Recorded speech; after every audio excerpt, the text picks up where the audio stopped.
আসসালামু আলাইকুম প্রিয় দর্শক। আজ আপনাদের নিয়ে চলে আসলাম সরাসরি আমার গামা গাছের যে ক্ষেত সেটাতে। খামারি ভাইদের জন্য আজকে মূলত ভিডিওটি করা। যে আপনি ছাগল কিংবা গরু যে খামারই করতে চান কেন, আপনাকে কিন্তু ঘাসের ব্যবস্থা করতে হবে। ঘাসের ব্যবস্থা ছাড়া কিন্তু আপনি খামারে লাভবান হতে পারবেন না।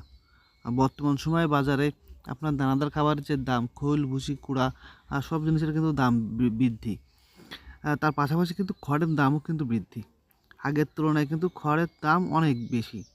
এই জন্যই বলি, যদি আপনার খামার করার ইচ্ছা থাকে, যে আমি খামার করতে চাচ্ছি এবং খামারে লাভবান হতে চাচ্ছি। বিশেষ করে খামার করতে চাইলেই হবে না, আপনার কিন্তু খামারে লাভবানও হতে হবে। তাই যদি আপনার ইচ্ছে থাকে যে আমি খামার করব, গরু কিংবা ছাগল যেকোনো একটা, আপনি ওখান থেকে কিছু লাভ করতে চাচ্ছি, তাহলে অবশ্যই আপনাকে ঘাসের কোনো বিকল্প নাই। ঘাস খাওয়ালে হয় কি, একদিক থেকে আপনার খড়ের অংশটাও কম লাগে, অন্যদিক থেকে দানাদার খাবারের আরও কম লাগে, অনেক কম লাগে। এজন্য আপনাদের বলি, যারা ইতিমধ্যে খামার শুরু করেছেন কিংবা আপনারা যারা খামার শুরু করতে চাচ্ছেন, সে সকল ভাইদের বলি যে অবশ্যই আপনারা একটা ঘাসের ব্যবস্থা করেন। ঘাসের ব্যবস্থা ছাড়া কিন্তু আপনারা খামারে লাভবান হতে পারবেন না।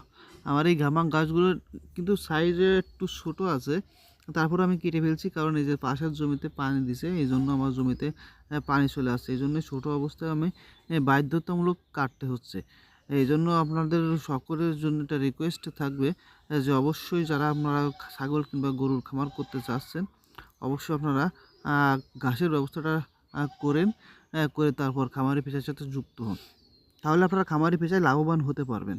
এটা আমার ব্যক্তিগত মতামত।